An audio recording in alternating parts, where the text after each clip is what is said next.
Bonjour à tous, soyez les bienvenus sur Monaco Info pour une nouvelle édition entièrement dédiée à l'actualité monégasque, édition dont voici les titres en images bien sûr. Les Jeux Olympiques débutent à Sotchi, près de la mer Noire, dans un peu plus d'une semaine. Coup de projecteur sur les sportifs monégasques qui vont défendre les couleurs de Monaco. Le 27 janvier était la journée dédiée à la mémoire de l'Holocauste. Cette année, des représentations théâtrales ont été organisées afin de sensibiliser les jeunes générations. Un retour sur l'escale de l'Aviso Commandant Bouan en Principauté. Et puis Vanessa Dessier et Lionel Bernardi vous font vivre la fin du 17e rallye historique de Monte-Carlo. Place au sport pour débuter. Après les JO d'été à Londres en 2012, place aux Jeux Olympiques d'hiver du côté de la Russie, à Sotchi précisément à partir du 7 février. Une délégation monégasque va bien sûr prendre part à la compétition. Elle a d'ailleurs été présentée ce mercredi à l'hôtel Métropole. Émilie Rousseau vous en dit plus. Ils seront 6 exactement à porter haut les couleurs de la Principauté aux Jeux Olympiques de Sotchi, 3 skieurs et 3 bobeurs. Honneur aux femmes tout d'abord avec la seule sportive féminine de la délégation, Alexandra Coletti. Après une saison marquée par des blessures, la skieuse est de retour sur les pistes et bien déterminée. J'ai eu pas mal de blessures, une préparation difficile, mais là je me sens prête et je vais essayer de me surpasser, de donner le meilleur de moi-même pour ces courses. Alors justement, est-ce qu'il y a un objectif déjà fixé ? Oui, moi, mon objectif c'est de rentrer dans les 20 meilleurs et j'espère que ça va bien se passer. J'avais déjà fait 19e au dernier JO, donc j'espère que ça se passera bien. À 20 ans, Arnaud Alessandria participera pour la première fois à des Jeux Olympiques. Lui aussi représentera la Principauté en ski alpin. Je vais essayer d'en profiter à fond. Je suis encore jeune et je vais essayer de prendre beaucoup d'expérience de cet événement pour essayer de grandir et de mûrir dans mon sport au maximum. Autre discipline où les monégasques seront en compétition, le bobsleigh. Patrice Servel et Sébastien Gattuso formeront ce duo de bob à deux après avoir déjà évolué ensemble en 2002 et en 2010. Le bobsleigh, une institution en Principauté puisqu'elle a toujours aligné une équipe depuis 1988. On a une grosse culture à Monaco au bobsleigh, déjà par rapport au Prince qui a fait déjà 5 Olympiades. Et là, on a une grosse volonté, nous, de continuer ce sport et de le faire évoluer, maintenant avec la nouvelle génération qui va arriver prochainement. Et lors de la présentation de cette délégation, Son Altesse Sérénissime, le Prince Albert II, président du Comité olympique monégasque et membre du CIO, a dévoilé le nom du porte-drapeau. Après Alexandra Coletti, c'est un autre skieur qui mènera la délégation à Sotchi, Olivier Genot. C'est incroyable, je ne m'y attendais pas et vraiment porter le drapeau, je pense que je prendrai vraiment la mesure de ce qui représentait mon pays au moment de la cérémonie d'ouverture. Donc, je suis très fier et très touché. Olivier Genot sera le 9e porte-drapeau de l'histoire de ces Jeux pour Monaco. En effet, la Principauté a toujours été fidèle à cette compétition depuis 1984. A noter que vous pourrez suivre toutes les performances de ces athlètes à Sotchi sur Monaco Info à partir du 7 février.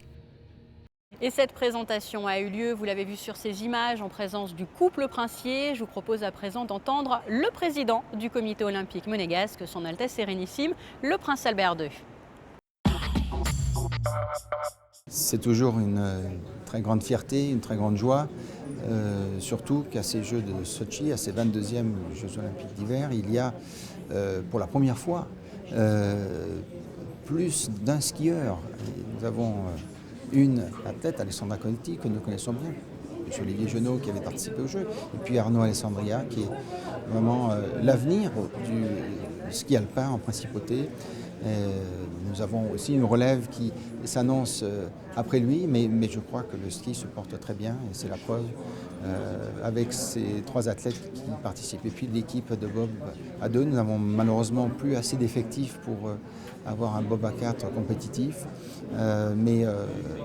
et Patrice Servel et Sébastien Gattuso, qui sont des anciens camarades de bobsleigh, quand j'étais encore pratiquant, eh bien, ils ont poursuivi leur carrière pour pouvoir participer à ces Jeux. On a même dû rappeler Sébastien Gattuso aussi parce qu'on n'avait pas assez de gens de talent et de gens de qualité pour pouvoir participer à ces Jeux. Puis Rudy Rinaldi, que vous connaissez, qui a eu les résultats que l'on connaît aux Jeux de la jeunesse, mais qui là va faire un apprentissage. Et c'est difficile d'être remplaçant pour des compétitions comme celle-là, mais il va faire quelques descentes en entraînement et puis on ne sait jamais si malheureusement, je ne souhaite pas, mais si il y a un problème physique avec Sébastien Gattuso, il faut qu'il soit prêt pour pallier à cette défection. Donc il sera là pour apprendre et je suis sûr qu'il apprendra beaucoup. Et ne serait-ce que dans cette ambiance des Jeux, c'est déjà extraordinaire et c'est formidable de pouvoir vivre ça de l'intérieur. Ouais, c'est ce que j'allais vous dire, c'est vraiment une très belle expérience que ces 6 athlètes vont vivre en Russie. Oui, je crois quels que soient les Jeux, vous savez, quel que soit où ils se trouvent, il y aura une ambiance tout à fait particulière et une ambiance tout à fait extraordinaire. Et c'est un événement, comme je le disais tout à l'heure, c'est un événement qui est planétaire, mais qui nous dépasse tous, par son ampleur, par son aura, et par ce qu'il représente et par les valeurs qu'il véhicule. Et vous pourrez vivre le parcours des Monégasques sur place grâce aux images de Serge Prémont notamment. À l'initiative du Conseil de l'Europe, le 27 janvier est une journée dédiée en principauté à la mémoire de l'Holocauste et de la prévention des crimes contre l'humanité. Différents événements sont organisés chaque année dans ce cadre et cette année, des représentations théâtrales ont été présentées pour sensibiliser le jeune public. Patricia Navarro. Nous n'avions pas le choix. N'y a-t-il pas eu un moment où il fallait savoir de quel côté aller, où il fallait choisir? Que fallait-il donc choisir quand tout un pays était emporté dans le désordre, dans la confusion du vrai et du faux? Être hitlérien ou être anti-hitlérien? Suivre Hitler ou se battre contre lui? Mourir dans un camp ou mourir au front, est-ce un choix? Entre le courage et la honte? Non. Nous n'avions pas le choix. Notre destin était mourir à la guerre ou survivre dans la honte. Le ton est juste, le récit poignant et le jeu des comédiens bouleversant. Les élèves de première et terminale de l'option théâtre du lycée Albert Ier ont délivré un travail plein de sensibilité et de maturité à l'occasion de la journée de la mémoire de l'Holocauste et de la prévention des crimes contre l'humanité. À 3 reprises, sur la scène de la salle polyvalente de leur établissement et au Théâtre des Muses, ces comédiens en herbe ont rendu hommage à Charlotte Delbault, rescapée des camps de la mort et écrivain. Cette année, effectivement, nous sommes particulièrement fiers de voir l'investissement de ces jeunes de seconde à terminale de l'option théâtre du lycée Albert Ier qui nous ont donné une belle leçon de citoyenneté, de respect, de tolérance, d'investissement personnel. Et j'avoue que j'ai été extrêmement bouleversée d'assister à cette présentation cet après-midi.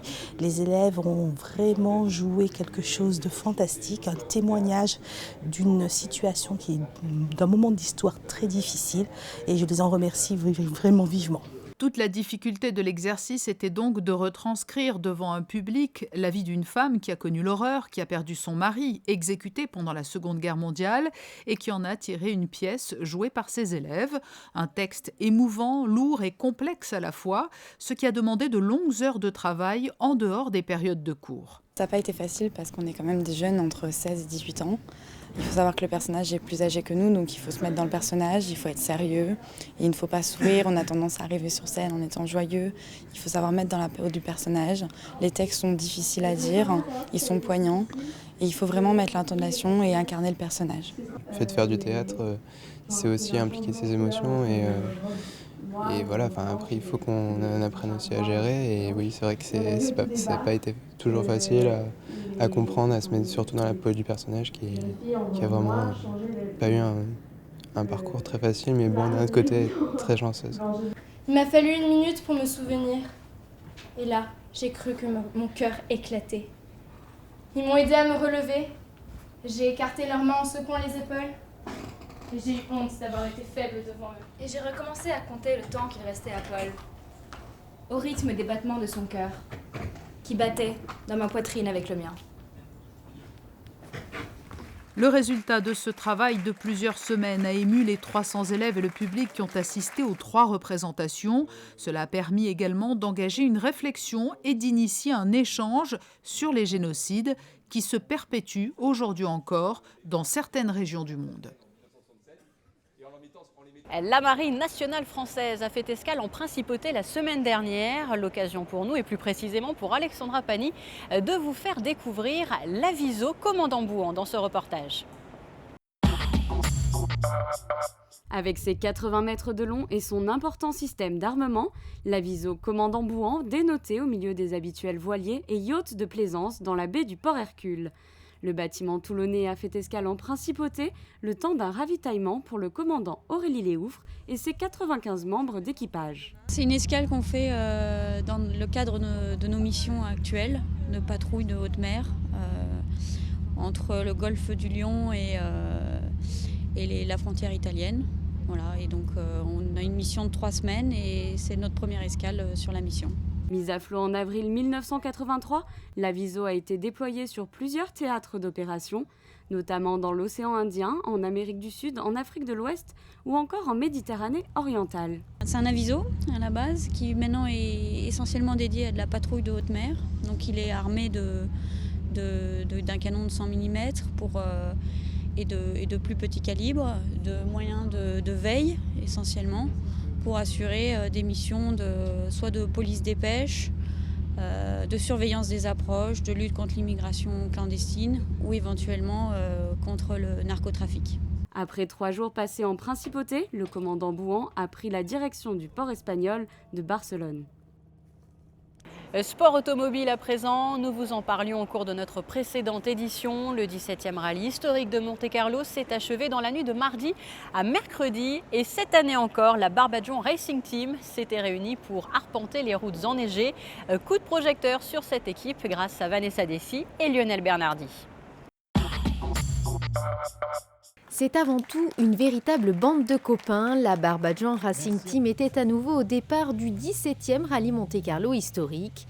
L'idée de créer cette équipe est partie d'une simple envie de partager la passion du sport auto avec une origine aux saveurs monégasques. L'origine du Barbadjon, je ne vais pas vous l'expliquer, je pense que tous les auditeurs du canal local connaissent par cœur. Le Barbadjon Racing Team ne vient pas du sport auto au départ, c'était une équipe de football dont certains pilotes actuellement avait fondé à l'époque, c'est Gérard Brianti, il y a Monsieur Chris Roux aussi qui est là présent, qui a aussi fait le rallye Monte-Carlo historique. Et c'était regrouper une bande de copains pour partager ensemble leur passion. Et l'an dernier, on a refondé une équipe pour faire un rallye ensemble. Et on a pris le nom des Barbadjon pour un petit joke par rapport à la spécialité locale. Le team comptabilisait à lui seul 12 voitures au départ, au volant des noms de pilotes et copilotes pour le moins connus, comme Daniel Elena, Pierre Casiraghi, le commandant Solaire et surtout Gérard Brianti, qui remettait son titre en jeu cette année. Aucune concurrence à l'horizon, l'ambiance entre équipages était plus que jamais bon enfant et solidaire. C'est une compétition sans pitié, aucun cadeau, on ne se parle pas, on se frappe. Non, pardon. C'est un milieu de passionnés, c'est comme la voile, c'est comme toutes les activités sportives. On a la même passion, on a la chance pour la faire ensemble. C'est partager des moments de plaisir, faire le meilleur résultat possible. La fatalité du sport auto fait, je crois que vous le savez aussi bien que moi, que ça peut aller des fois très loin. Ça peut s'arrêter à n'importe quel moment. On partage une passion ensemble dans toute amitié. La Barbadjon Racing Team aura été malchanceuse dans son ensemble cette année. Daniel Elena et Olivier Campana ont été contraints à l'abandon dès la première journée pour panne électrique. Le commandant Solaire, lui aussi, ne finira pas cette étape. Mais soulignons cette jolie remontée de Gérard Brianti qui termine à la 21e place. Pierre Casiraghi, quant à lui, passe la ligne d'arrivée sans encombre. Une belle performance qu'il apprécie avec philosophie. C'est pas facile sur la neige, mais ça va. On est mieux sur le sec. Ça a été aujourd'hui, on a rien cassé, donc tout va bien. La 17e édition du rallye Monte-Carlo historique se referme ainsi. La Barbadjon Racing Team vous donne déjà rendez-vous l'année prochaine pour de nouvelles aventures. Vous l'avez compris, la 17e édition de ce rallye historique de Monte-Carlo s'est donc achevée dans la nuit de mardi à mercredi sur une épreuve emblématique, la mythique boucle du Turini. Alors certains sont rentrés plus tôt que prévu à cause notamment de panne mécanique et puis d'autres ne s'attendaient pas forcément à remporter l'épreuve. Je vous propose à présent d'écouter le vainqueur de ce rallye historique de Monte-Carlo. C'est pas mal parce que ça fait la 3e fois, alors bon, c'était quand même un petit peu un objectif, je n'osais pas y penser avant. Mais ça fait plaisir. Tout s'est très bien passé, on n'a pas eu le moindre ennui. On a fait la course qu'on voulait, ne pas prendre la tête tout de suite, pas trop vite. Et attaquer comme on vient de le faire dans la dernière... la nuit de Turini, c'est toujours magique et ça m'a encore réussi une fois. Une dernière information en bref. Avis aux amateurs de pistes aux étoiles, la 38e édition du Festival international du cirque de Monte-Carlo a refermé ses portes, mais sachez que la New Generation, elle fait son show ce week-end. Les artistes en herbe vous attendent samedi dès 15 h pour 2 journées de spectacle. Des trophées seront aussi remis pour récompenser les meilleurs. Après les faits d'actualité, je vous propose de passer aux effets du ciel pour les jours à venir. Jeudi, persistance du temps très médiocre et fortement rafraîchi, un ciel couvert durant la plus grande partie de la journée, température comprise entre 8 et 9 degrés. Vendredi, amélioration provisoire du temps, comptez jusqu'à 13 degrés au meilleur de la journée. Samedi, une grande détérioration est attendue, beaucoup de nuages, de plus en plus menaçants. Et puis dimanche, nuages et averses, notamment le matin, comptez 8 degrés le matin et 10 au meilleur de la journée. C'est la fin de cette édition, merci à vous de l'avoir suivi. Je vous rappelle que l'actualité monégasque, c'est aussi sur le site monacochannel.mc. À très bientôt.